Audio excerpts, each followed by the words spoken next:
Folks, welcome back to the iHealth channel, the Sales World channel, the NBC network, iHealth Radio, and again the whole shebang here with your host, the one and the only Hurricane Age. New day, new show, new topic. I have a guest with me that's gonna blow your minds today, folks.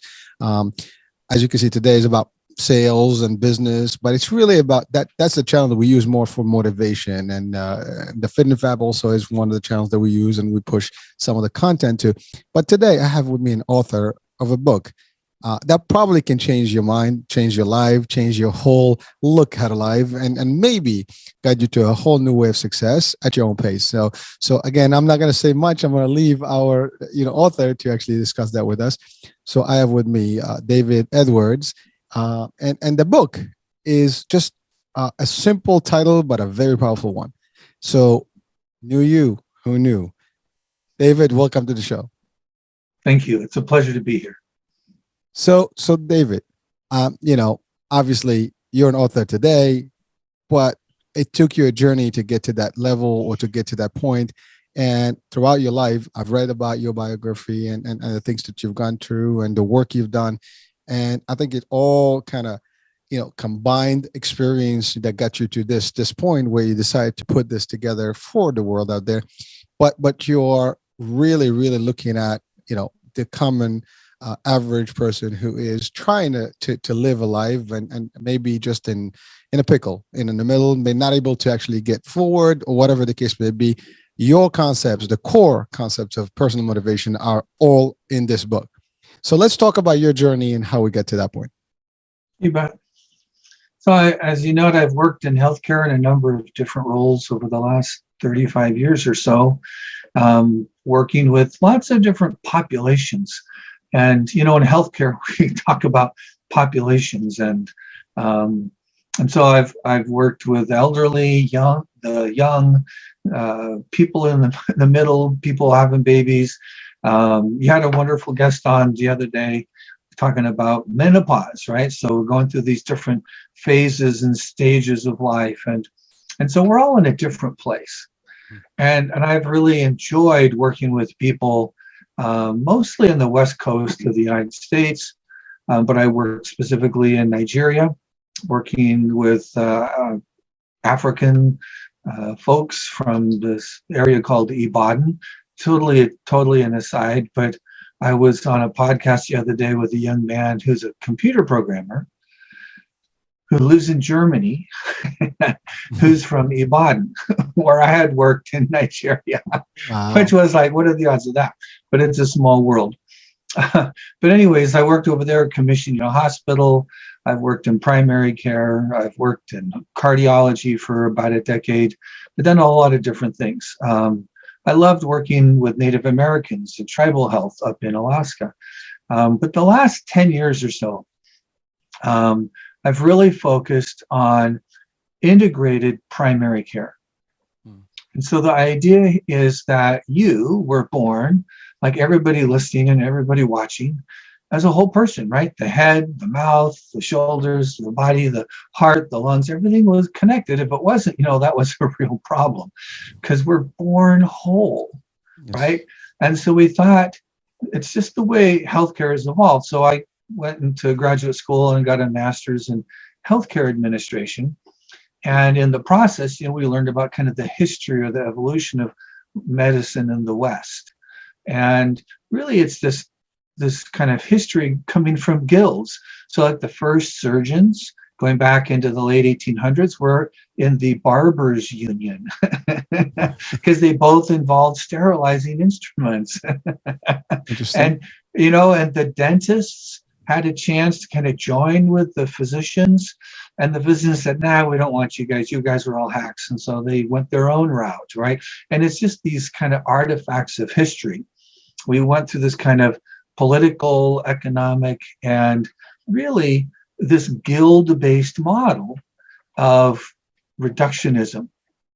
We're going to reduce you down into your component parts and then specialize in those little parts. And that's just the way healthcare in the West has evolved. And so, if you're a guy my age, you might go to primary care, but they're probably in internal medicine. You might go to a cardiologist if that's a concern. You might have some oncology concerns, right? So cancer, that kind of stuff. You might see a otolaryngologist or a gastroenterologist, or, you go down the line and there's this long list of specialists who look at a little tiny part of you. What we thought was at a primary care level, where can we most be impactful? Where can we have the most influence? And it's really in looking at and serving you as a whole person. Because even though the health system is broken and fractured in this crazy way, you are still a whole person.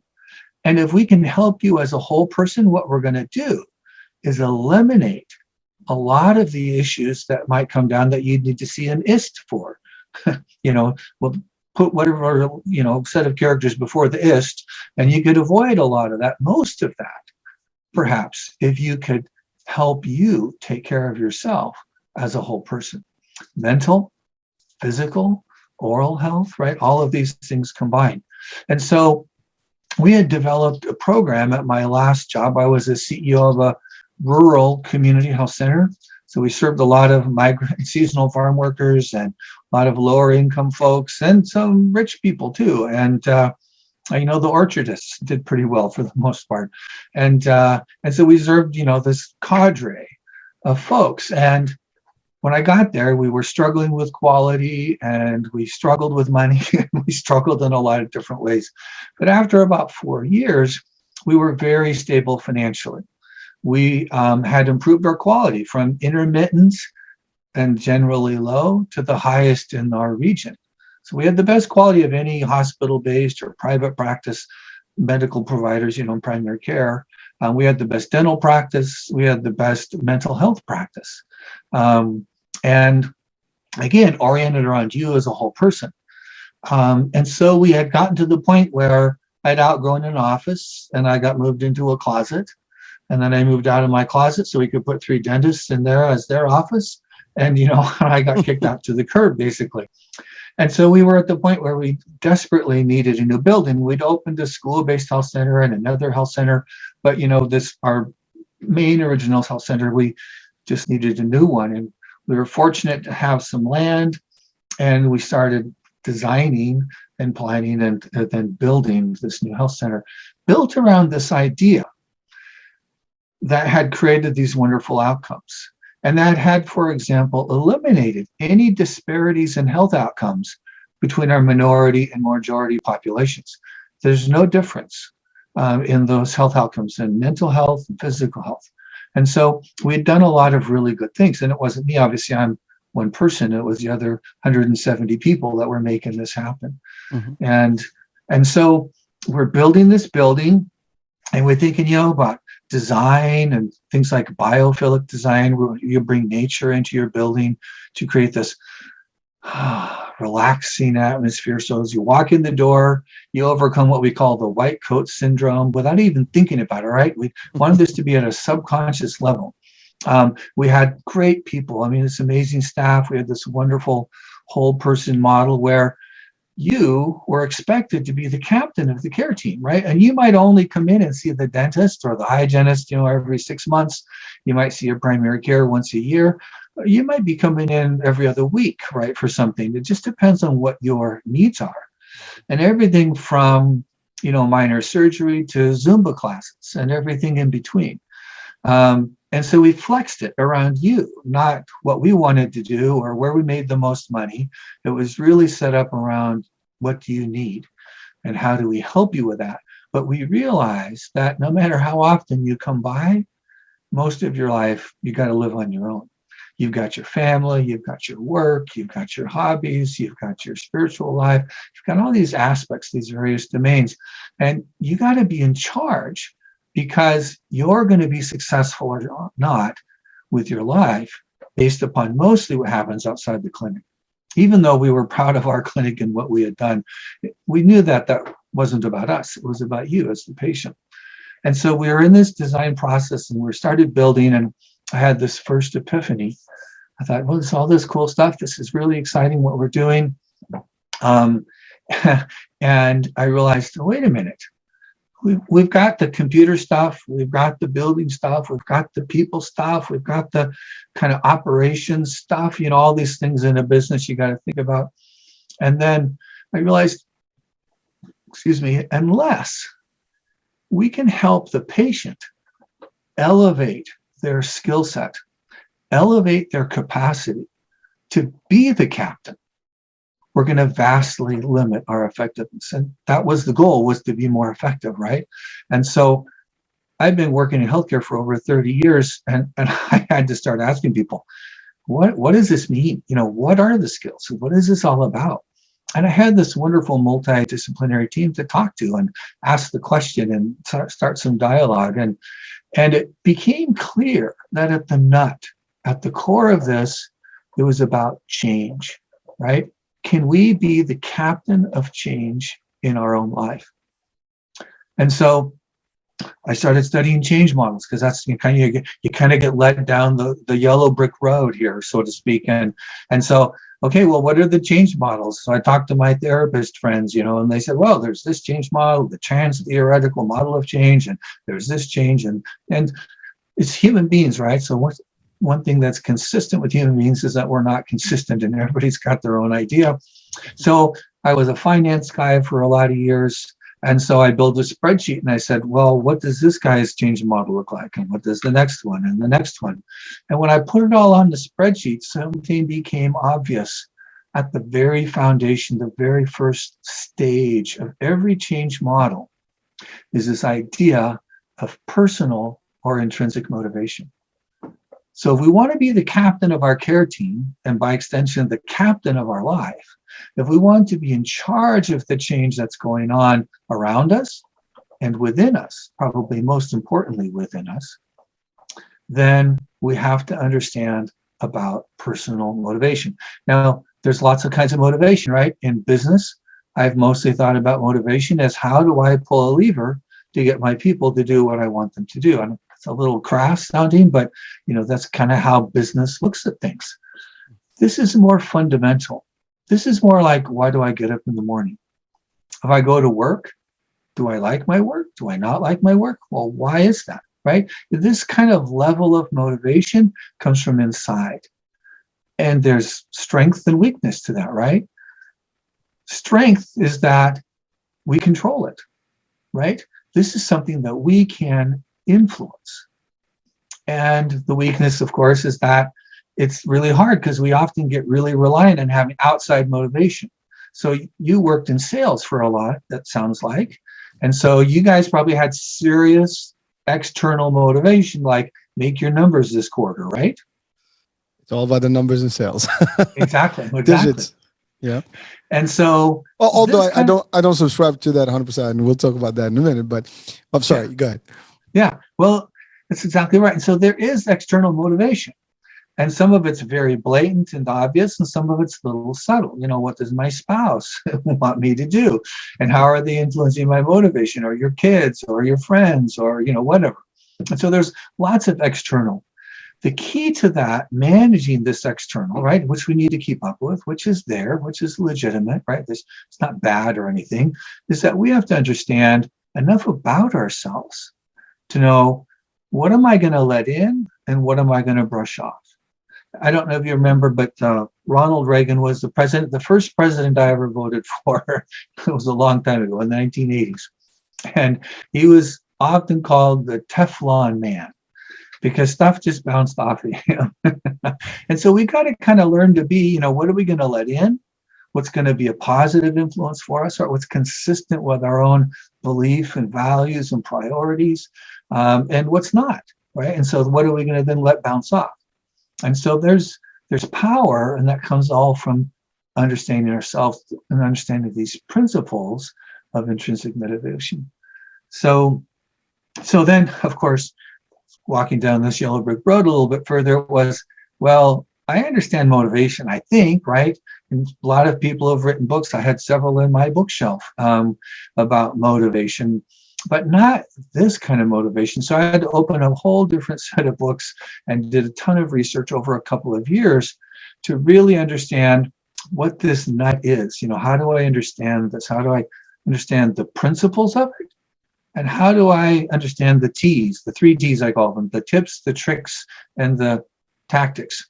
And so it's like, they're both valuable, But my sense is that most of what we have that we see out on the internet and puts on YouTube is, how do I do this, right?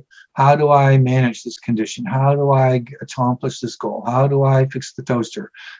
How do I do a podcast? Whatever it is, right? There's a lot of how-to out there. But how-tos, tips, tricks, and hacks, techniques, these things are kind of hollow without purpose, right? Without that internal motivation. Mhm. Because as these change models describe, knowing how to do stuff is essential, but inadequate. I also have to want to do it, right? And then it helps to understand, why do I want to do it? So there's three general areas. There's three kind of buckets, if you will, and then 10 principles. The three areas are my values. I'm trying to get away from a mechanical metaphor, because we're human beings, we're a part of nature. I'll use a cherry tree, since I worked with so many orchardists and orchard workers for years. And so you think of a cherry tree, like everything in nature starts small. As human beings, we're really wise to start small. That book, Atomic Habits, right, is all about starting small, making small changes, doing little things that accumulate over time. And that's consistent with how nature operates. So you start small, we're a seed, we germinate, we start to grow roots. That's the first thing that happens. So we need to start building these roots. And that's really, for most of us, begins in our values. But the research tells us that 80% of us have never gone through the effort to actually make our core personal values explicit. So there's three key words in there besides values. Core, right? Explicit. Not my 27 things that I think are important. I suggest 5. So what are my 5 top core values? And then how do I make them explicit, right? And so the way you do that I recommend you do it, I think the research supports it, is that you list out your values. And my book, the first chapter, is all about values, and it's a very simple process and I, walk you through that, basically, to say, these are my top 5 values, which is great. Now you need to make them explicit. So the first thing you do is you define it. So for me, for example, transparency is one of my core personal values. So I define that as, I don't have a hidden agenda. When I'm talking to you, if I'm talking to your business partner or your competitor, I'm not telling different stories to different people. If I'm working on a team, I'm not manipulating the boss, my coworkers, and my staff in different ways, right? I'm a pretty transparent, open book. I like that. I like working with people like that. And so that's how I defined it for me.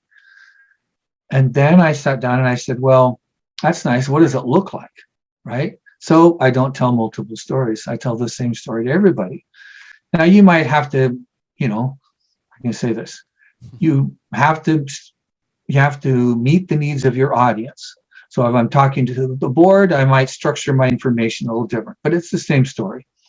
And I'm talking to a leadership team, right? It's a different level of information. I'm talking to staff, but it's the same story. So if you talk to the staff and you talk to the board, say Dave did a presentation, they'd say, well, he went into more detail or less detail, but it's the same story. They could tell, they could see that. And so they know when they're talking to me, that's what Dave is. And he's not trying to manipulate me. He's got some hidden agenda. He's talking about values, but he's really talking about, how do I make more money for the owners or something, right? It's very transparent. So so you define it much more succinctly than I just did.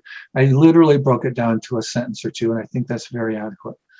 Once you've defined it, then you say, what does it look like? What is my behavior regarding this goal? So how does it influence how I write, what reports I do, the stories I tell, how I interact with people? If you see me at home, if you see me at church, if you see me in the mall, if you see me at the office, I'm the same person, right?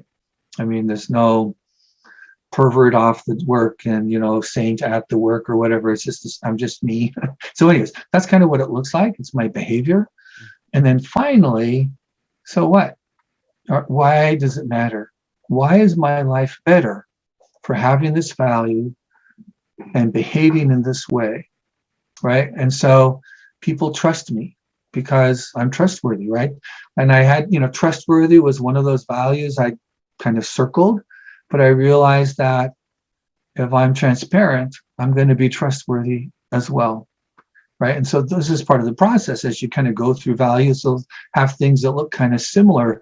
Then you start understanding them and say, I think this one maybe takes precedence. Or like one of the things I suggest you do is you say, so in the worst case scenarios in my life depended on it, which one of these two, would I stick to the most closely? Anyways, so we go through these 3 simple steps. It's relatively simple.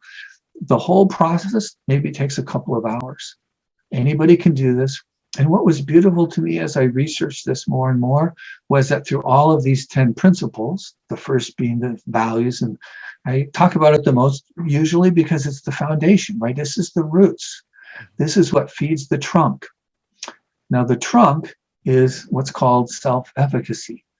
This is, as Dr. Albert Bandura describes, this is the exercise of control. I'm a Christian man. I have a lot of friends who are Christians.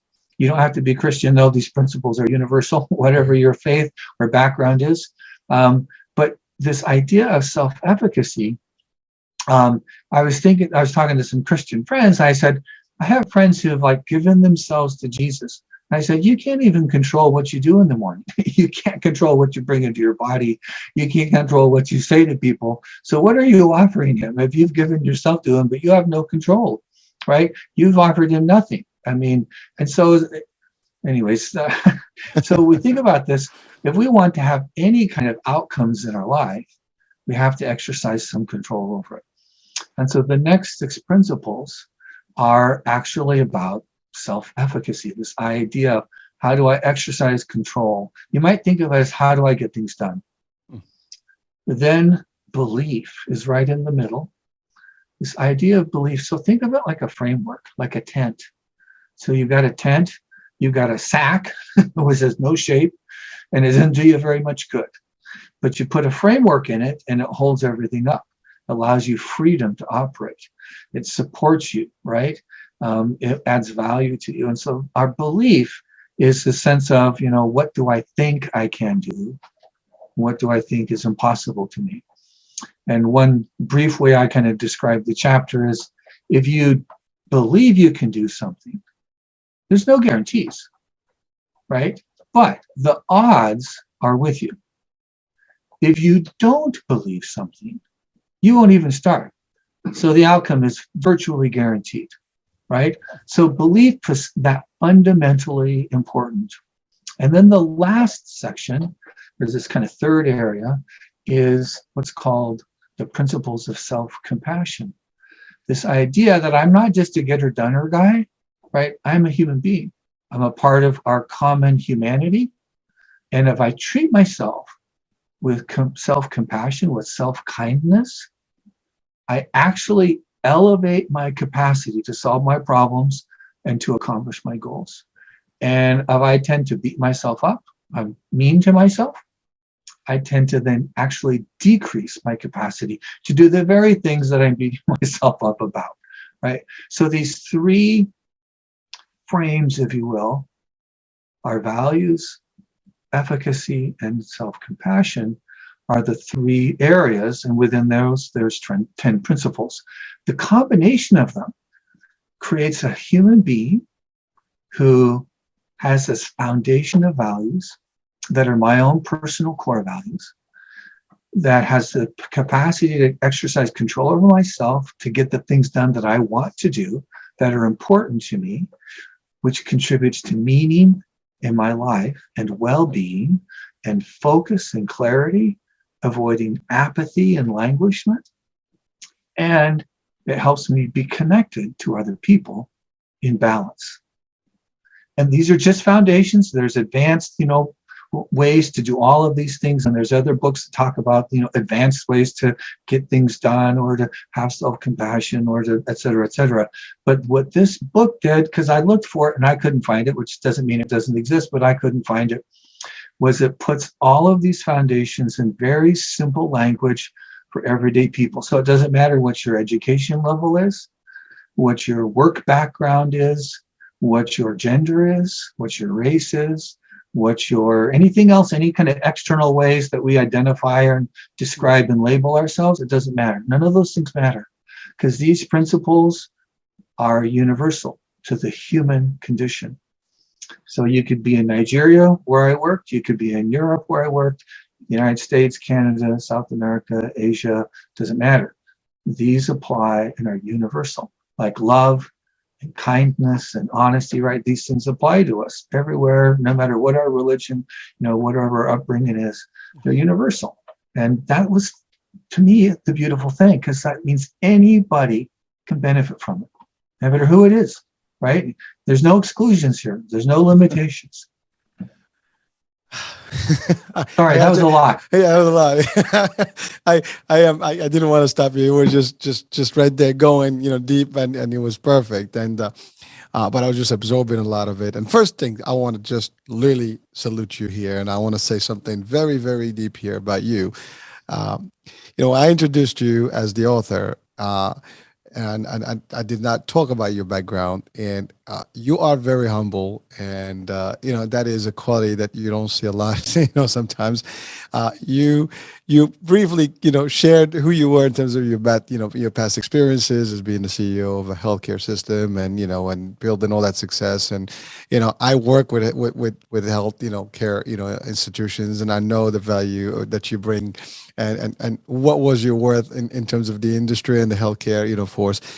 So I want to thank you for being who you are, and just being that humble. And I think that being you was definitely the first thing that actually led you to this, because that character that you own, that personality is unique, and it's always striving to give and share value with others. And I just wanted to say that first, just for the audiences. I mean, you've probably been to healthcare centers and stuff, and there are healthcare centers where the CEOs you can't even talk to, and they're different, and sometimes it's very difficult to even have a discussion of whether you're staff or patient. And what I loved also about what you said is that throughout your career you focus on the integrative, or the integrated, models of care, and you shared it, and the whole thing was to develop something where the patients become their own captains and leading, the way you would, provide the care for them, and that is a system that sometimes has been lost in the larger scale. Some community places, they still kind of work that way in the community aspect and understand the community well. They work with them. To your point, you can do all the stuff. You can educate everybody about, how you can use the system. But if they can change themselves to understand how they operate themselves, it's going to be always a clash. They may not use it to the optimum level. So I just wanted to cover that based on your first introduction. And you've touched on, some powerful stuff. First of all, love the universal concept that you share in your book. And yeah, you're right. There's plenty of motivational books rather.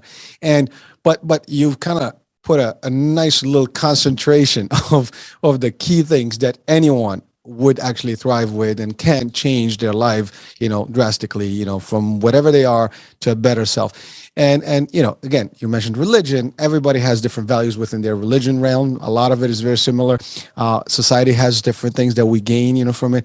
But one thing you mentioned powerful is that the example of the cherry tree or any tree for that matter. I mean, any seed, that you plant, it takes time to nourish itself and nurture and really grow slowly or surely, and then become fruitful and ultimately give to the world.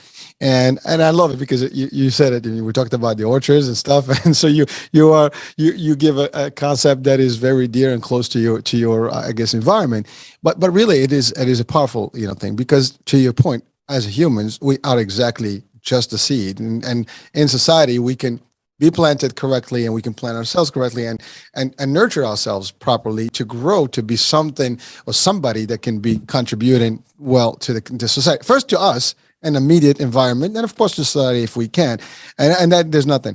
And you talked about those core values first, right? I don't believe if someone does not live with values, it's a miss. It's unfortunate, but it's a miss. Values are core to what we do and how we operate. I mean, if you don't have value, how do you treat people? How do you work with people? You have no moral compass, right?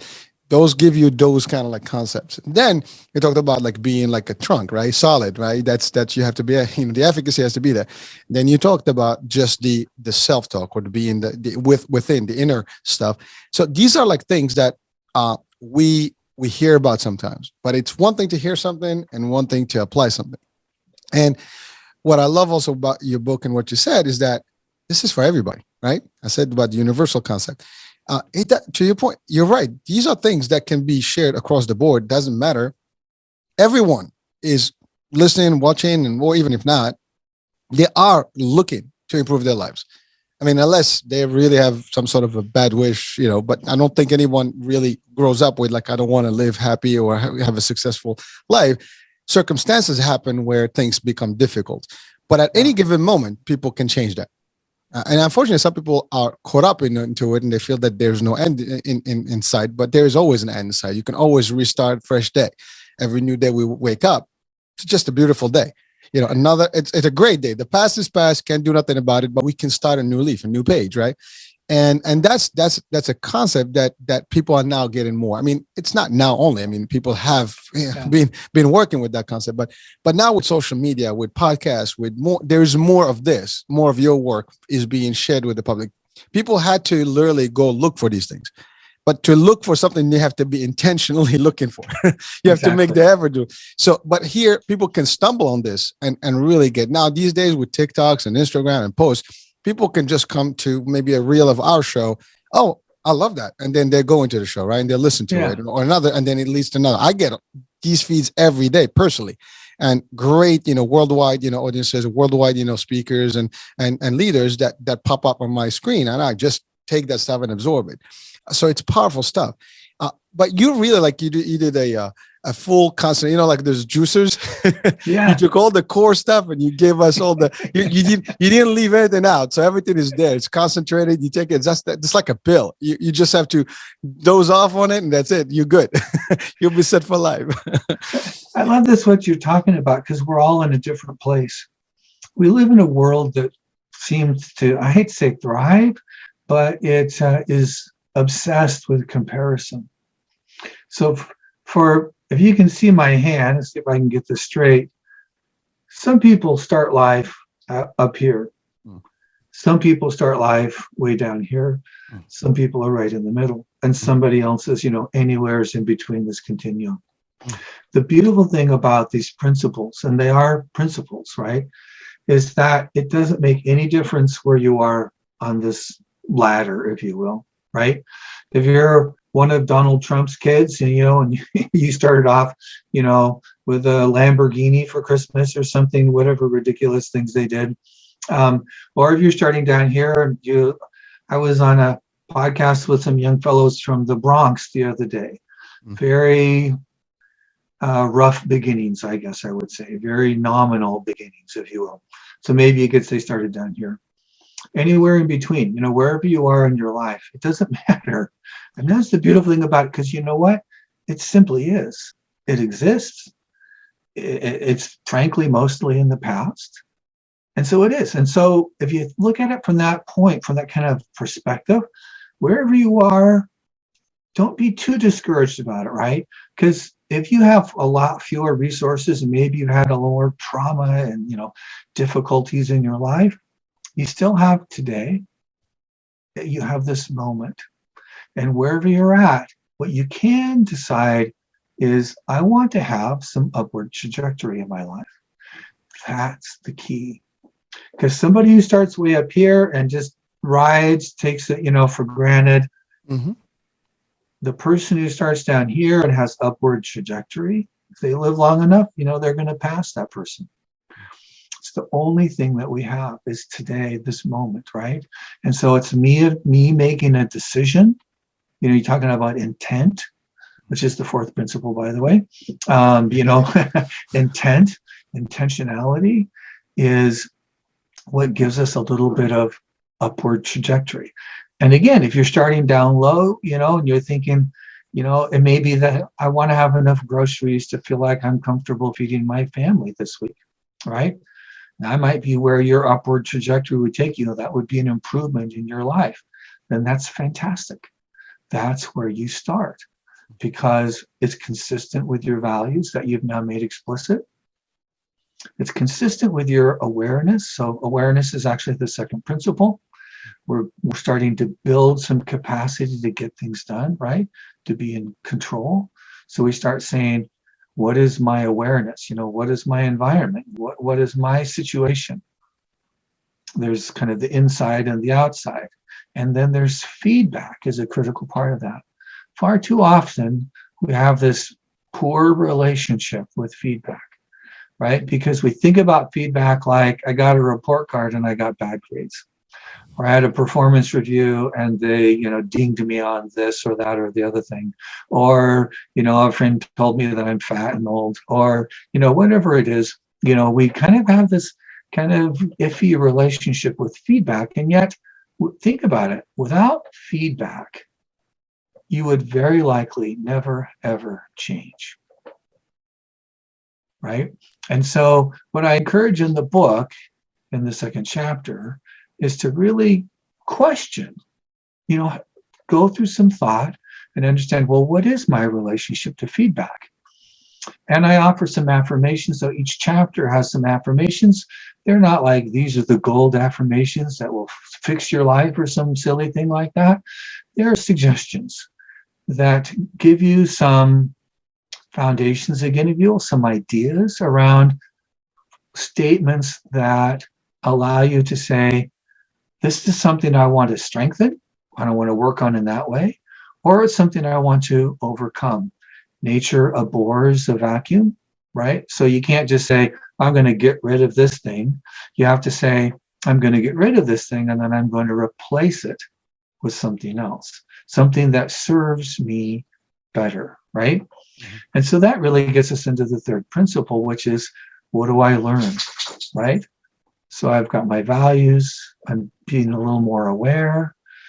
Then you start to learn. We learn from success and we learn from failure.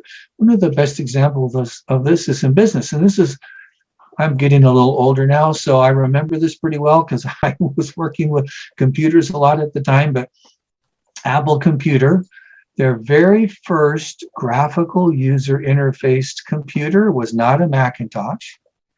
It was the Lisa. Have you ever heard of Elisa? I know that they had some stuff, but I'm aware of something before the Macintosh, but not the name. Yeah. Well, it was a dismal failure, frankly. It almost bankrupted the company. It was disastrous for them. But it had the very first graphical user interface. And they learned so much from that spectacular failure. Thank you, Steve Jobs, right? That they took what they learned from it and they came out with the Macintosh, which was, and still is today, this spectacular success, right? And so we take the disasters, we take the failures, because we all have them, no matter who we are, right? There was only one perfect person, and it's not us. So, we take what our failures and we learn, and we build on that. We can learn from success as well, because, right, you can't rest on your laurels for too long. You become complacent, and that, of course, is one of the first steps to downfall. So anyways, and then we look at our intent. So your intent, to think about, like in a business, we have a vision. What's our vision for the company, right? Well, this is like, what's your vision for yourself? What is your intent? What is your vision? And then you start making plans, because your vision is kind of like a dream. You got to make plans. And then the plans then become something that you need to do. And those are really the steps. Can you see how they actually build on each other? So everything's based on my values. It's got to be consistent with my values, right? These are my guidelines. I'm going to operate within these things, because I know if I step out of them at some point, I'm going to regret it. And regret, Dan Pink just wrote a new book called Regret. He sold more copies of his than I have of mine, but maybe someday that'll change.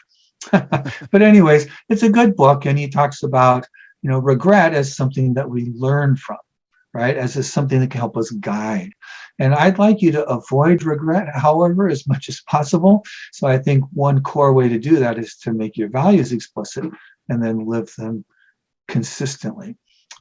But upon those values, this meaning in your life, you start building these foundations, and they build on each other to the point that you're all of a sudden you're accomplishing things that in the past you didn't actually think you could, because you've gone step by step, slowly as a human being, planting that seed, allowing it to germinate, growing a little bit of a stem. And you get that point where all of a sudden you start to believe something is possible that wasn't. And that gives you hope, right? And so that belief is kind of like happiness. It's not something that you can just decide, what are the 3 steps to belief? It's something that by going through these other steps sequentially and in small, thoughtful ways, that you can then actually create greater belief in yourself, in your own capacity, because you will see it happening. Think of it like this. If you've ever taken a test, maybe you took the driver's test and failed, or, for any CPAs out there, about half of all people who take the CPA exam fail the first time around. The bar exam, it's like 60% of the people succeed, 40% fail, right? And so when they fail, what do? That's it. I'm done. I'll never be an accountant now, right? No, they go back, they take a review course, they study harder, they look at where, they felt like they were weaker, and they focus on those areas. And very frequently, most of the time, in fact, they succeed the second time around. And I always love that about college professors who, if I was willing to put the effort into it, right, to retake a test, because I love this when they have the attitude, it's not about me judging you, telling you you're a bad student. It's about me helping you to learn the subject, right? To learn the material. What a positive attitude for a teacher, as opposed to, you got a C minus, so you're screwed. It's just, I'm getting a little off target here. So anyways, so feedback and belief builds over time by taking small steps and following these in sequence. And then you've got self-kindness, and I offer some tools to help you engage in self-kindness and replace kind of self-hating, self-loathing, self-deprecating with positive, uplifting, supportive self-talk, right? And then the sense that you're a human being, you're not a machine. You're a part of this great human family. I don't care what your background is, what struggles you've had in your life, what maybe health challenges you've had to overcome, or economic or cultural challenges, right? Because they are there. There's no doubt they are there. But I promise you, if you will look carefully, you are not alone. Whatever your situation is, there is somebody else who's Hispanic, who grew up in New York, who maybe their parents weren't the best parents, and maybe you didn't get the best grades, and you had some language barriers. You're not alone. There are other people who have not only dealt with those things, but done so successfully. I'm a fan of Dr. Andrew Weil. He was very popular in the 90s, 80s, 90s, 2000 maybe. He's in his mid 80s, I think now, getting close to 90. So, but he talks about one of the best ways to learn to overcome something is to simply look at examples of others who have done it, right? And so I think that's really a very powerful lesson. There are others who have overcome, and if they can do it, very likely you can too. But then again, you go back because we make mistakes. We have things happen, right? Environment changes, and then we fall down, right? Then we got to go back one step to the self-kindness. Do I beat myself up for those things? Or do I say, no, that's not like me. I'm on this path. I can do this. You pick yourself up and you keep moving forward. And the final concept I call mindlessness. Why do you think I would do that? The final chapter of the book. I guess to just wrap it up for people that, this is simplified, right? Yeah, well, that's exactly right. So, You know what caused me to change the title of the chapter? I was watching a Dr. Phil interview. And he said, yeah, I was talking to somebody about mindfulness the other day. And as soon as the words came out of my mouth, I could see their brain going, woo, woo, woo, woo, crazy talk, right? It's like, do I have to wear yoga pants, eat yogurt, and learn foreign terms in order to be mindful, right? Do I have to like sit on the floor and learn how to stretch and do all these things? Well, you can. There's nothing wrong with that, but it is not necessary, right? And so I make the point in that last chapter is I've got a mind. I promise you're looking at this, you're reading this, you're listening to this. You've got a mind too. So the only thing that matters, the only question that we should have is, if I've got a mind, and science has told us this is the singularly most important, most amazing, most capable creation in the entire universe. The question is, how am I using my mind? So mindless, there's no compliments that use the word mindless. I challenge you to think of a compliment that uses the theme of mindlessness, right? And so the whole thing is, all right, I have this mind, maybe I should try to use it, right? And that is it. That's the whole point of the chapter. This is a gift that we all have been given. So how am I using it? And if we can kind of get over any biases that we have, or, you know, whether we've got yoga pants in the closet or not, right? We have a brain, we have a mind, and it's this amazing thing. How am I using it? And a lot of this is kind of, you know, principle based. I'll give something that anybody can take away. This is a simple habit. It's a simple pattern that incorporates elements of all of these principles, and that helps you use your mind. Because this is as simple as it gets, and I hope people can see this. So I recommend this to everybody. Start your morning with intent, right? Look at your values, look at your awareness, look at what you've learned, look at your intent for the day, your plans, and what your actions, you know, that you're using to carry out your plans. Look at those things and say, what is my intent? What's my vision? And at the end of the day, simply take 5 minutes and ask yourself, think, right? How did I do? And if you failed, right, whatever you're working on, maybe you made 5 things and you missed the 6th. What do we tend to do? What's our normal for most people, right? I start beating myself up about that 6th thing. It's like when I met my wife, I had 5 classes 37 years ago next month. I met my wife. I was a little distracted. She wasn't my wife yet, my girlfriend at the time. I had 5 classes. I got 4 A's and an F. Ouch. So you only worried about the F.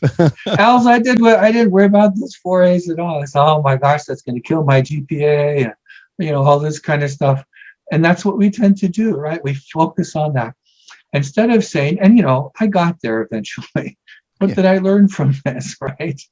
Maybe 1 less date this week and a little more focus on that. Anyways, you know, and this is what we do though, right? We kind of go through the process. We look at these things. We are intentional in the morning. It doesn't take long, 5 minutes. I don't care how busy you are, how frantic your life is, how frustrated you are, right?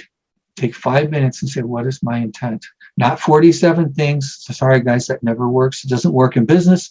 It doesn't work in our personal life. You got to prioritize. Look at your values. Use that as a guide. What do I need to focus on today? Could be work, right? It could be professional, could be personal, could be spiritual. Doesn't matter, because your life, you know this, right? Because of your awareness work, you know this, right? So you look at that. And at the end of the day, how did I do? I'm not going to beat myself up. I'm not going to judge myself too harshly. I'm still going to simply say, how did I do? Where did I succeed? Where did I fail? What did I learn from this? The 3rd principle. The next morning I get up, my brain has arranged and organized all that stuff that's happened. It's taken that thoughtfulness that I engaged in and it's put things in, it helps the brain to organize those overnight. When I get up, then I'm intentional. What's my day? If you do that every day, you will become the captain of your life. David, I'm listening to you. And I'm just kind of like, I'm eager to jump in, but I had to wait out. And you've talked about some real basic elements of how we can be the best that we can be. To your point, ultimately be the captain of your life. You are the leader. No one else is. And you talk about mindlessness, right? And just being, that's why you asked me the question. I figured, it's not, it's really, it's ironic. It sounds bad, but it's not. It's really just the fact that your mind, you don't have to overthink it. It's as simple as what you have to do. These are the steps. We all know them. As a matter of fact, we know these things. It's funny because people are listening like, well, there's nothing new here. Well, it's not new, but you have not put it in front of you in perspective. You didn't project it to see it. Once you hear it, I was like, oh, damn, that's like, how did I not think about that? How did I not apply this? But you are. You talked about, first of all, you've traveled the world. And, we're talking here, we're in the States, and, we have challenges here. But if anyone in the States currently at any position in their life, and I love when you did that whole, it's funny, your background in finance still is with you anytime because you were doing a graph with an ink. Exactly. Yeah, that's true. So I'm guilty as charged. I was like, that looked like a graph with me. But the fact is, the concept we look at here, we always look at our immediate environment, but we never tend to look like, we are very fortunate compared to a lot of people. And just looking at that thought itself will change your life, So now you start seeing what you have versus what you don't have, and then how do I achieve what I don't have, right? Then we start about your principles. You revisit your values. You put your intents together. You wake up. You talk positive to yourself. You mentioned the word failure, or so to me, I personally, I won't even go to failure. What I refer to those is that experiences, setbacks. The reason I say it because I don't believe in failure until you don't change. It's only failure if you don't do anything about it. So for me, every single one of those is actually a lesson that I just learned from. So actually, it's positive. It's not bad. You have to learn somehow. So that's beautiful. So every time that's why, like you said, we wake up. We do 5 good things and we beat ourselves about. By the way, that's where society is. Unfortunately, you can be the best that you do. Like you can do all the good stuff, and they say like the one thing that you didn't do. Really? I mean, I hate this when it happens in the workplace where like you put a policy, you put this, you change the whole thing. And then someone's like, well, you didn't do this. Well, that's the damn thing that you're actually missing right now. I mean, you didn't see like how much work was to do this. And you're going to tell me like, why did I miss this piece? Why don't you do it? Yeah. I did my job. So do yours. But this is the part where people, unfortunately, in society will criticize people by default, because instead of saying, oh my God, what a motivation, what inspiration here. I love all the work you do, and talking about, feedback. They could say, if only you did this, it could have had a bigger picture. Well, thank you for doing that, right? Thank you for sharing that. I mean, I didn't think about it that way. So you take it that way. But if I say, oh, for damn, they will never talk about the good stuff. And this is like, well, you did this. Why? Like you look at a piece of art, like, well, you should have done this differently. Well, that's my picture. You just do your own and do it the way you want it. Why do you have to worry about mine? But if you're gonna talk about my picture, tell me like, maybe the next one I'll take some of your advice and do it. So again, it's how we do. But unfortunately, it is something that's almost instilled in that in the humanity today, that we look at what's wrong with you versus all the good that you do and you've done, and you can be good with people. Years and years and years, you do one bad thing and that's all they remember. They'll remember you with the bad thing that you did. Unfortunately, it is bad, but it has been a habit. Hopefully we can change the minds by listening to something like this. But the fact of the matter is very simple. For individual person, like you said, you want to be the captain. Well, positive talk. That's the other side. If I keep saying, oh, I'm not good, I didn't do anything, like, I should have done this. Well, you just beat on yourself. So now all this, the psyche is going to stop playing on you. And you're like, I'm a loser. I'm not doing good. I can never do this. You talked about, doesn't matter where you are in the realm of start point. People start at different levels. Yet I mean, you look at the start, right, at the race, they all kind of start differently, and they Right? launch. Sometimes you think like, well, this one is at a disadvantage, but they catch up somehow when trying the stuff. Also, life is a marathon, not a sprint. You know, people think like, we have these stories about overnight success, which is hoaxes, because I don't know of a real story where somebody overnight, unless they won a lottery, and probably even that they had to spend a lot of money before they get into that first winning Exactly. ticket. So, and they had to be in it to win it. But, you know, people try to throw this little things to people and get them excited. That's good, but be realistic, because at the end of the day, that's not the reality of things. It's not going to happen overnight, and you'll have to prep people that, I always say, you did not stand and became, tall as tall as you are. You were literally a drop of sperm and whatever liquid, a very microscopic, creature. And then you got into a different stage in the belly. You were born, you couldn't even walk. You were helpless, and slowly but surely you were crawling, standing, dropping. And then you grew up to different stages to be whoever you are today. So it took Exactly. all these years. The universe was created in multiple stages.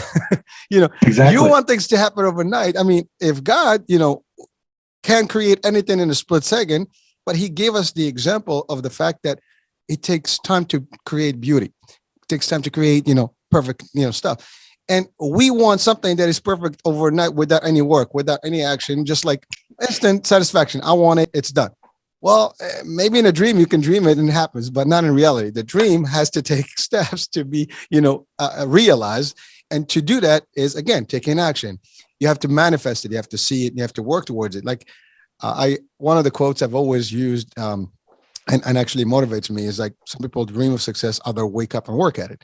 And, Yeah. and I applied that since I was a kid, and it served me well. But the fact of the matter is that if you just wake up, what a boring day.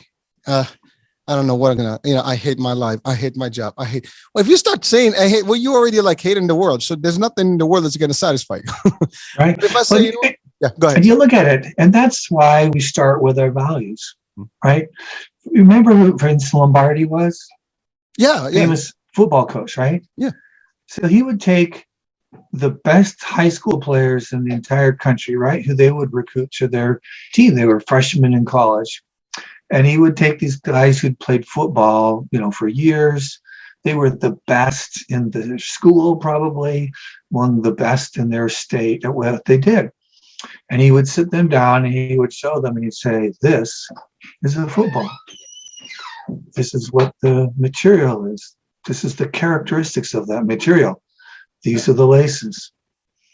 This is how you hold the football. These are the aerodynamics of the football, right? It was boring, right? Everybody knows this. This is the basics. But what he knew, and what most thoughtful people knew, is that as soon as we start building, right, to get fruit, without strengthening the foundations, all the things that lead to the fruit, we're going to get ourselves off track. And he knew that great championships teams always focused on and got perfect at the basics. And then they built on that. They didn't just start with the advanced, fancy trick plays and that kind of stuff. They focused on the basics. And that's really, you can call me the basics guy, the foundation guy or something, right?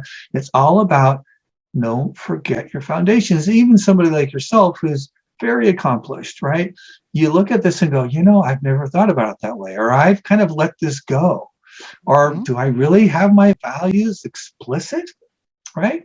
And you talk about that example, right? Well, that is an example of languishing, right? This kind of, nothing's worth it. Nothing gets me excited, right? I'm not motivated. Mm. And you don't need Zig Ziglar to come in and tell you, get up there and do it. You can do it, right? That will help you out for a day or two. But really what you want to do is grow this as much as you can from the inside. And if you can do that, and it's really the steps, they build on each other. And as soon as we skip a step later on, we'll regret it, right? And if we think about our lives, I'll give you this. I mean, I know we're getting close on time here probably, but No, we're good. We're good. I mean, you think about this like a tree, right? So a tree that has strong roots and trunk and branches, none of that produces fruit, right? That's not the fruit. We all want the fruit, the outcomes, right? That's what we want. but you can't get it without those things. And we all kind of recognize that, right?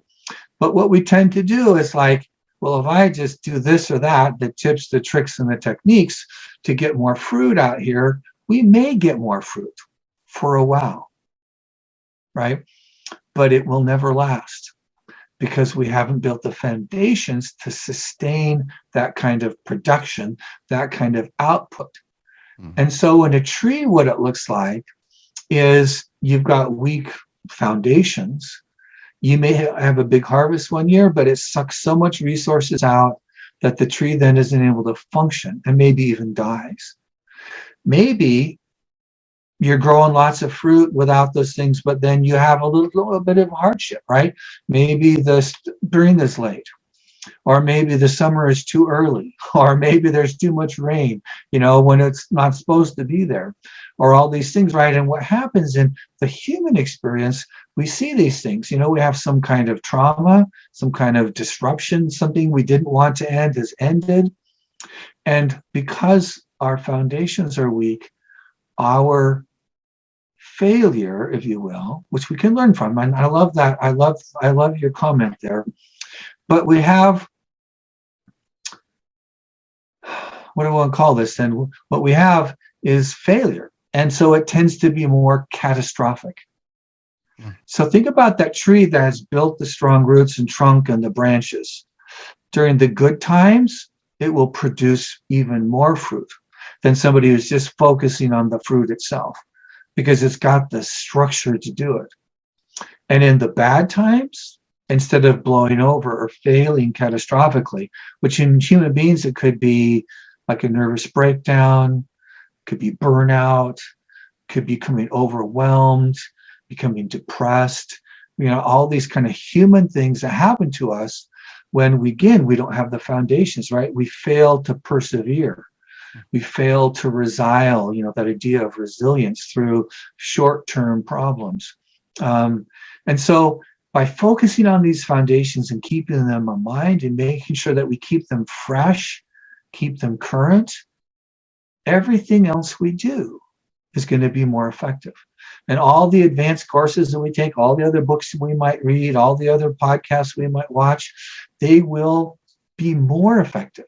They will be more beneficial for us because we've got these foundations that we're building on that's going to produce no matter whether the times are good or whether the times are bad. That's why they're so beautiful. They're universal because they always serve us well. They always do. Well, it's funny. You referred to the trees and the soils. And as you were thinking about a similar analogy with buildings, structures. To have a very powerful structure that can withstand winds and hurricanes, and probably you need a solid foundation and build it with the right base, foundation, footings, you name it, right? And but that's just the foundation. And then once you have a full, nice, solid structure, then you can cosmetically do whatever you want with it. You can shift things, change things, but the core is always there. It cannot change. You have to build it, and it takes time to do that. You can't do it overnight, otherwise the first wind that's gonna come will blow it down and it's over. I just love that concept. And you're right, we typically have these feelings that oh my God, I'm if you're washy in the beginning and things are not really correct, things are always going to be not following through. You're gonna have issues, and then that's when you have doubt, and then that's when you start like this is not working out for me. The one rule that I always tell people is that doesn't matter what happens. You fall, you get up again, you keep getting up as many times as it's necessary until you get there, and you will get there. You're talking about vision and seeing the vision. The vision is there. You will always get there. And one thing you said earlier that was powerful. If you have a vision, you stand a chance and you're going to walk towards it. But if you have none, well, you have zero chance because you haven't even begun to think about things, right? So it's just the concept that you have to develop.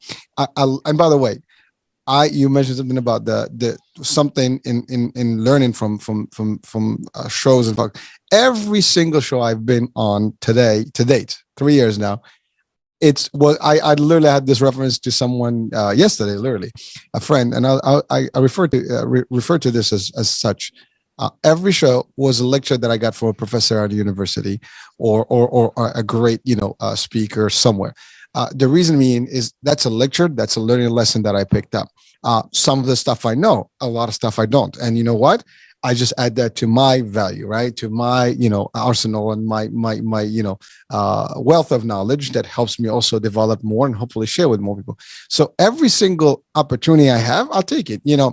Talking about feedback, listen, knowledge, feedback, it's all good. Again, in the right context. I mean, if someone like constantly like beating on you, says, you suck, you don't do this, you should have this, that's not helping. That's not positive. The thing is that's, I think the biggest challenge is that people are so overwhelmed with negativity that they tend to really just stay in that realm. And people do not help sometimes by, who you think you are, what makes you think you're going to do this, oh, your background sucks, you're not going to do anything else, you're not going to make it, it's not your world, it doesn't, you're going to have every reason why things are not going to work for you, instead of thinking about every reason why it could work for you.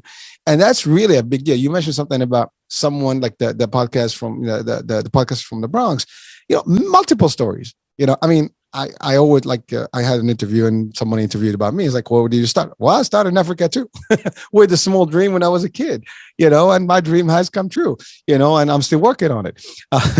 But the fact is, I've seen, things, and I know, to your point, like someone that has money and starts with that level.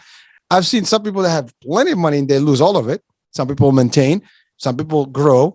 But and some people have none and become much richer than those that had the money to start. It's not about that. It's like you start and you just keep working. And the best wealth you can gain is your own self. I mean, I think that's the biggest message here from you, is that you are turning people to become powerful themselves and wealthy, rich within themselves. The rest will happen if you can convert and change yourself to the best being you can be and become the leader of your life and really seize, the strain and make it happen. And if you can do that, you're at the helm, no one else. But you can only do that by to your point, building those foundations correctly and really absorbing, and work those details, practice them. Today I might not be as good. I may not do exactly the steps you stated. But today I'll do some. I missed one. Okay, no problem. Tomorrow I'll add another one. And if you add one a day, in a few days you got them all. And then just from that point, and that's actually where I apply even my work. Like every day, I learn something new in my podcast or my channel or my radio or stuff, and I build from there. And every day, like if you look back at my shows in the last 3 years, you're gonna see like a progression of everything, from the lighting to the look to me to my speech to everything. Everything has evolved slowly. And I'm not in a rush. I'm not impressing anybody. I want to do it, and I'll keep doing it until it becomes, the best that I can. And I will never end, because I want to make it more and better, for more people. So, and maybe not just me. I want more people to actually be part of this.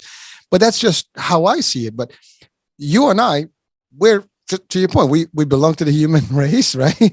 We're all the same. We come from different worlds, but we operate similarly. And a lot of people, and if not everyone out there, doesn't matter the circumstances. Success stories are upon us every day. We hear them, we see them. And you said something powerful also earlier. If they can do it, so can I. If you look, there will be an example of somebody in very similar to your situation who has overcome, right? And it probably didn't happen overnight. I love what you said. We see these kind of, success stories or whatever, and it's like, oh, they did that. It's never overnight, right? Some band, they're a big hit all of a sudden. It didn't happen overnight. It just doesn't happen that way. And if it does, because there's always an exception. It's just that. Sure. Yeah. It's an exception. We cannot bank on being the exception, right? It's like cheating the system. I love the late Stephen Covey used to say the law of the farm, right? And sometimes, like you're taking a test and you failed to prepare. So you stay up all night long, you study, you drink lots of coffee, take those energy drinks and whatever you got to do. And you did a pretty good grade on the test. You think, I succeeded. Oh my gosh. So he said, that's not the law of the farm. That's the law of trying to cheat the law of the farm. And it will kick you in the butt. Because you know what? If there was anything of value in there, you aren't going to remember it, because you haven't gone through the steps to put that into long-term memory. Cramming overnight puts it into short-term memory so you can take a test. check the box. It's pedantic learning. It's not effective. The law of the farm says, gee, I forgot to plant the seeds in the springtime. It's the middle of the summer. I'll just do it now. It'll still work out, right? Sorry, dudes. It doesn't work out, right? You've got to build these foundations. You realize this is real life and this is your life. I mean, a common question I get is a lot of people ask, well, how long does it take for me to develop a new you? And I really want to emphasize that it's not like next week or next year or when I'm 50 or whatever, when I'm 20, if you're younger, right? That's not the point. New you is a process. It's a journey. And that's the important point. New you is a way that you live your life as the captain of your life. And it never ends. I'm 62 this year. I am becoming a new me every day.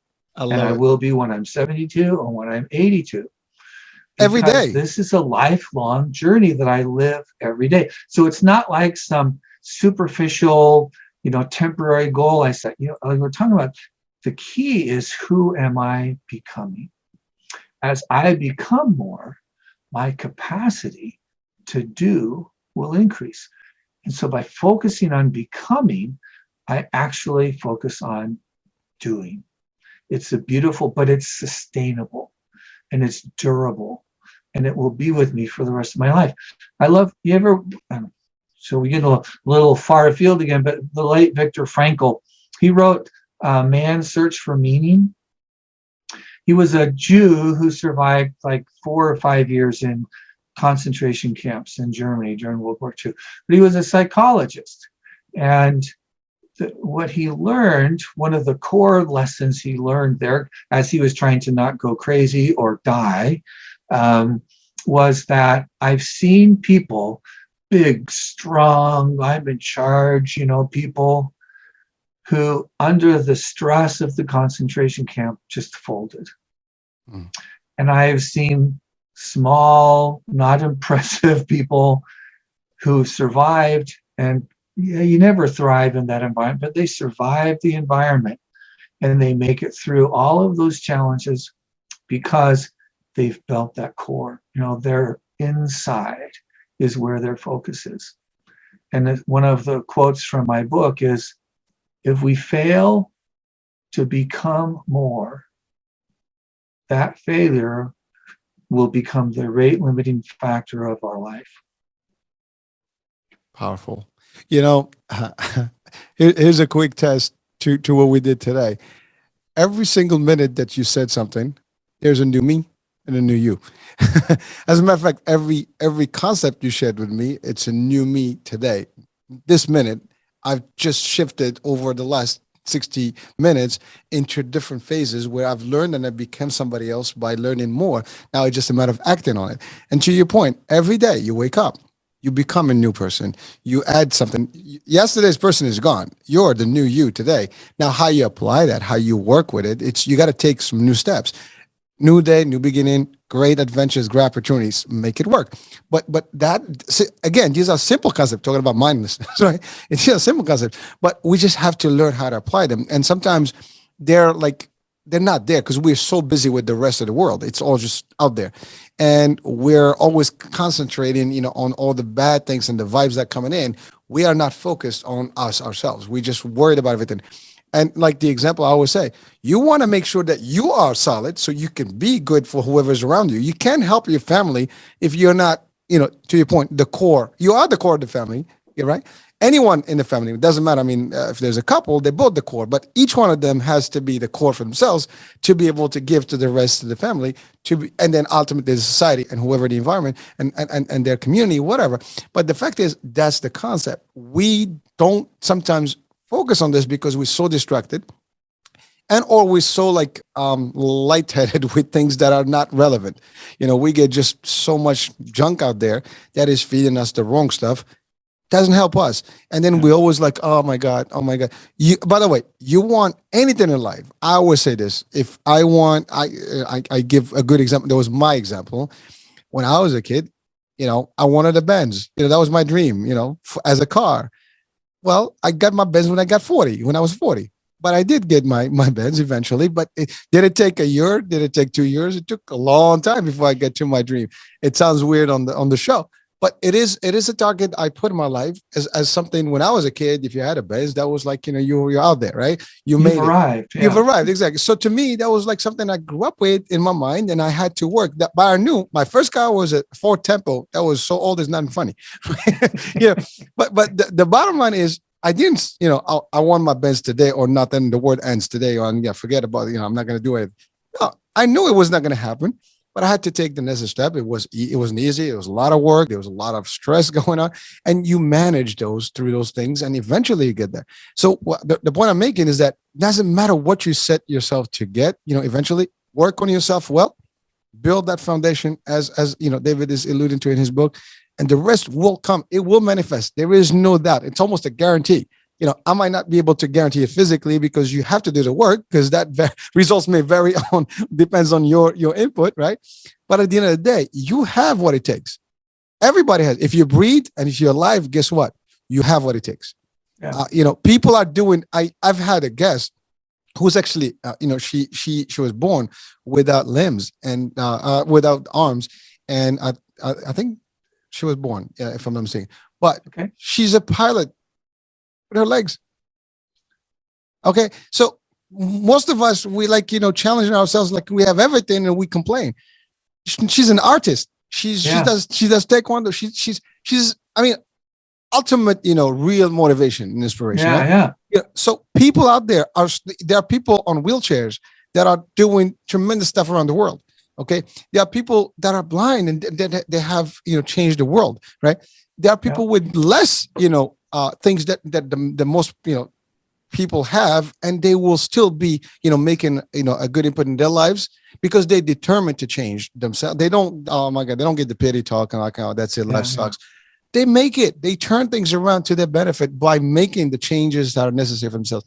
And everyone watching and listening, you are not any different. We all can do this. No one out there. I don't care where, to your point, doesn't matter what continent, doesn't matter what religion, what culture. Yes, circumstances will vary. Some will be harder than others. Obviously, for example, in the States, I actually, sometimes it annoys the hell out of me, even my kids, when to them everything is easy because they haven't experienced a lack of things, for example, right? When you don't have things, you appreciate them. you work hard for them, but you appreciate them. You take care of them. For them, it's like, okay, all right. Well, and that's why then you build some sort of a entitlement mentality, and then the rest is not. You expect the world to give you a handout. That's not going to work. Yeah. But all that can change if you change, to your point, the way you are from within, your mindset, the whole nine. Yeah. It's this process of becoming through your life. It's interesting. I was in a class, actually. This was a while back now, but last year. And this guy was talking to these very accomplished people. And I'm a little embarrassed. I'm learning stuff all the time. So he said, how many of you guys have goals? Like everybody who's accomplished has raised their hand because, they have goals. So they said, I'm going to share a concept with you. There are two kinds of goals. There are what I want to do goals, right? So what I want to get done. And that's what everybody raised their hand about, right? I want to get this degree. I want to accomplish this goal in my career. I want to, lose weight. I want to whatever. And then he said, another kind of goal, perhaps, and I would say certainly a more important goal is, who am I becoming?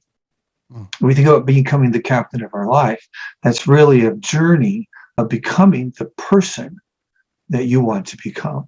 This is the person who naturally is going to accomplish these external things.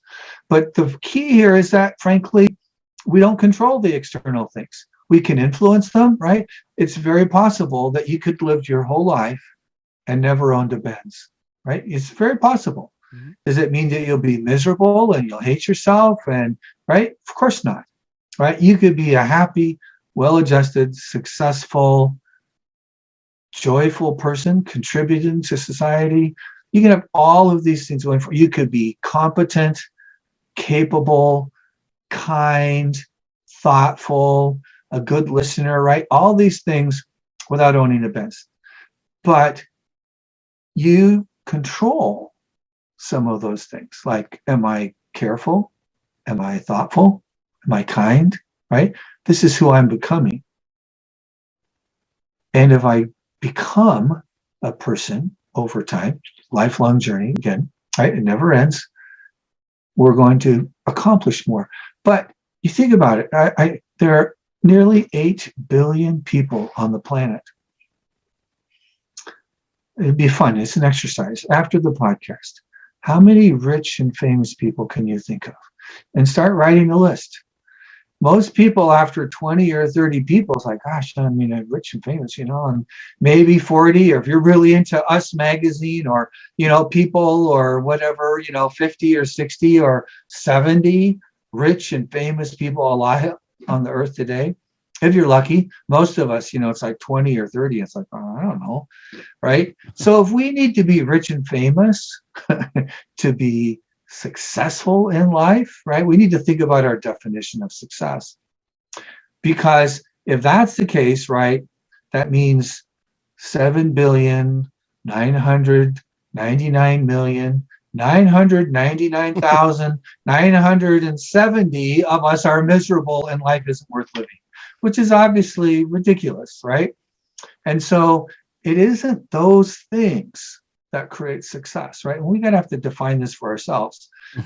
But the success will come in our life by the process of who we are becoming.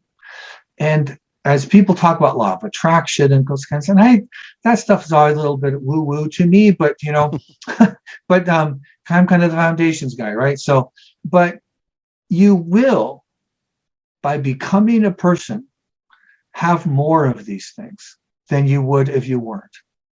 That I can guarantee. You will be a little happier. You will have more friends. You will have a little more money. You will have a little more security.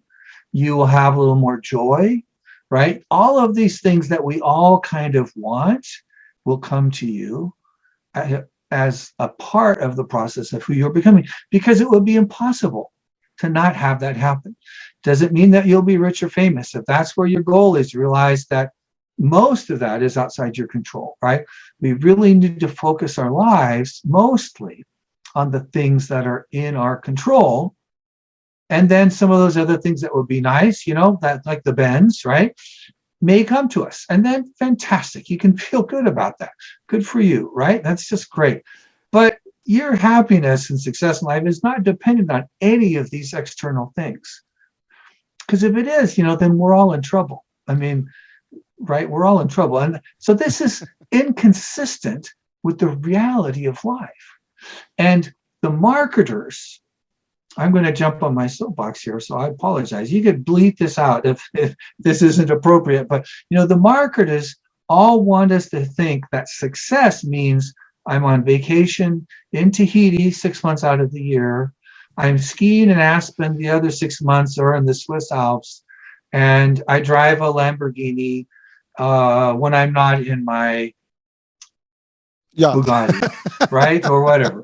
And, and if I'm not on vacation 24/7, I am not happy, right? I mean, this is kind of what people are trying to sell us to satisfy these needs that we have. But what has happened is when we cede our lives to their vision of what makes us happy, we've stopped being the captain of our life, right? So we need to stay consistent with my values, with my life, with wherever I'm at on this line, right? Whatever my line of ascendancy is, right? This is where I have control. This is where I can define my success. This is where I can have all the things I really want in life as I'm the captain of this journey. And if some of those things happen for me, if I get to Tahiti, fantastic. But if I don't ever make it, it doesn't make that much difference, right? It's an external thing. And I literally can't control that. I can influence it. It might be something I have as a goal, and that's just fine. But realize we need to focus most of our attention on the things that we control, knowing that by changing who we are, we're going to influence those things that are open and available to us.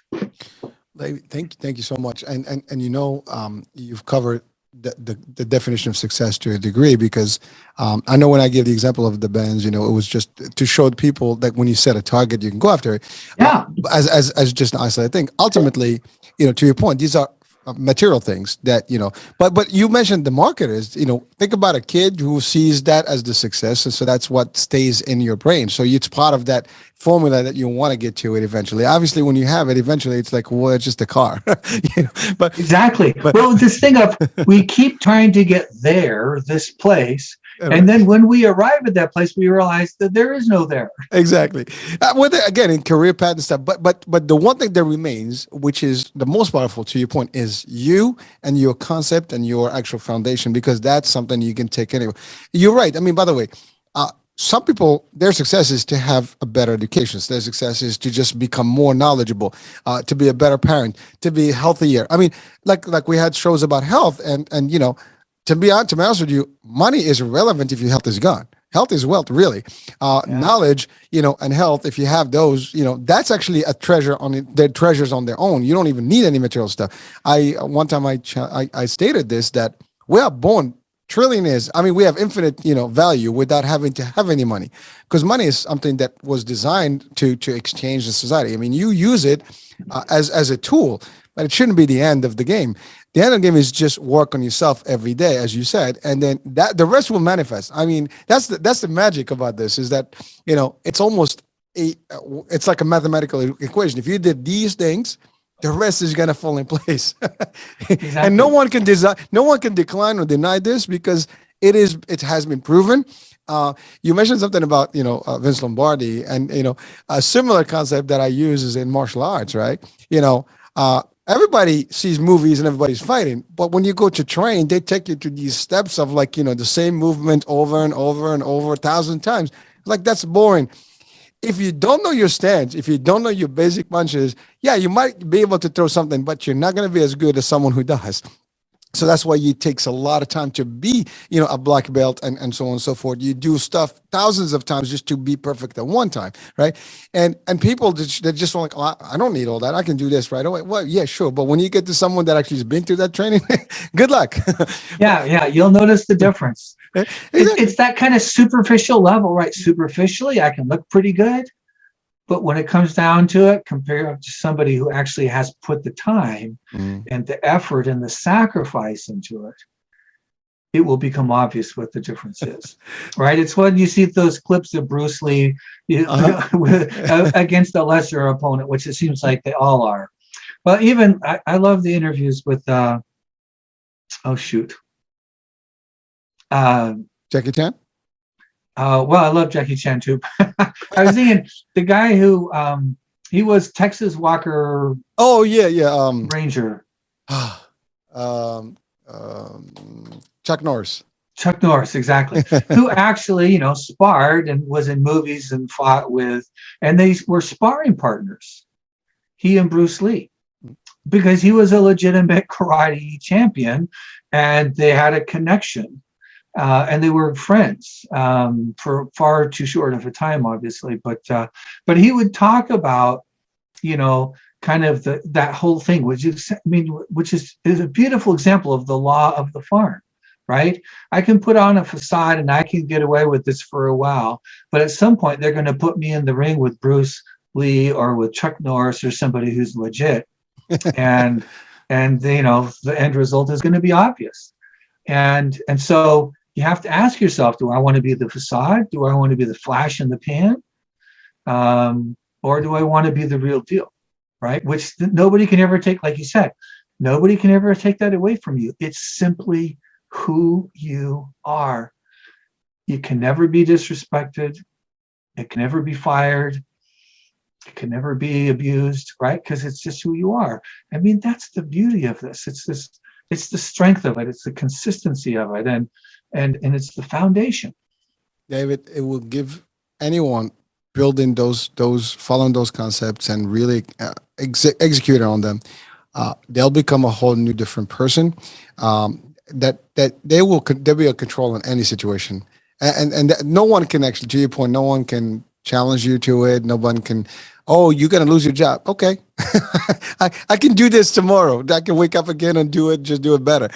You really become a master at at your life, and you can do a lot of things differently at that point. And it's achievable. The whole idea is that anyone can do it. Just a matter of you have to. I mean, obviously, nothing is easy. You got to work towards it, and it's Yeah. day in day out. And to your point, it's a constant work. It's not this is overnight or like a period of time and it's over.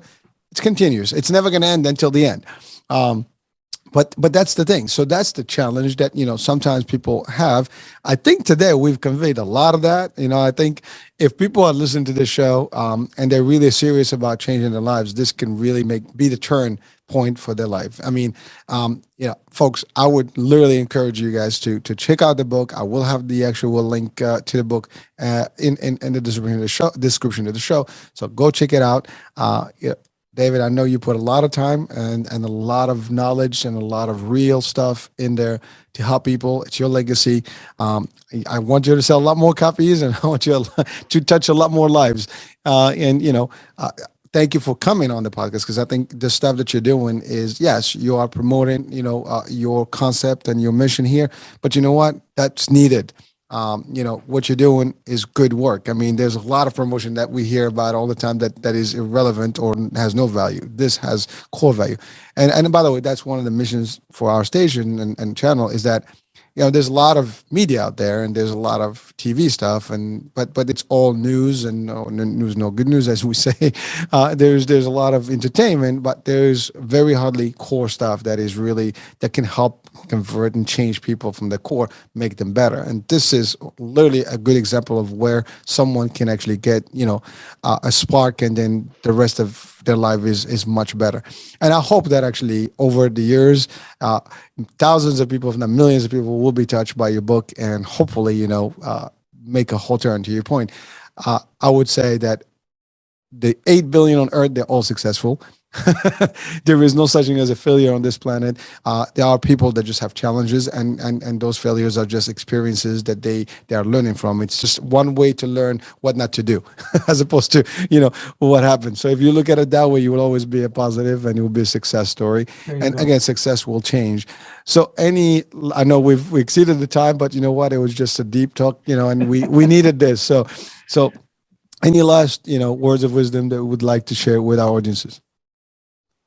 Well, thank you, first of all. I mean, this has been a pleasure, and I love the interaction and the energy and the enthusiasm. And anybody listening out there, just know that wherever you're at on that line we talked about, don't compare yourself. Just don't compare yourself. I have one of my learning or skill segments, and is called "Comparison is Hell." Your life is unique. So take wherever it is, way up here or way down here, good for you either way, right? It doesn't matter again. And look at your trajectory. If you'll do that in a kind, self-kind, thoughtful way, little tiny steps every day, you will, I promise, influence your trajectory. If enough people will do this, we will change the world in a positive way. And that is a beautiful thing. I wish you well. Well, with those words of wisdom, we conclude today's show. David, it's been real. It's been a pleasure and honor. And, I just, I'm going to apply some of the stuff myself. So, hey, I took my medicine today. So thank you for that. And folks, thank you for watching, listening in. Hopefully this show is definitely very, very powerful for you, and you find it, useful in your life. And other than that, we'll be talking soon. New day, new show, new topic. And stay tuned. Bye for now.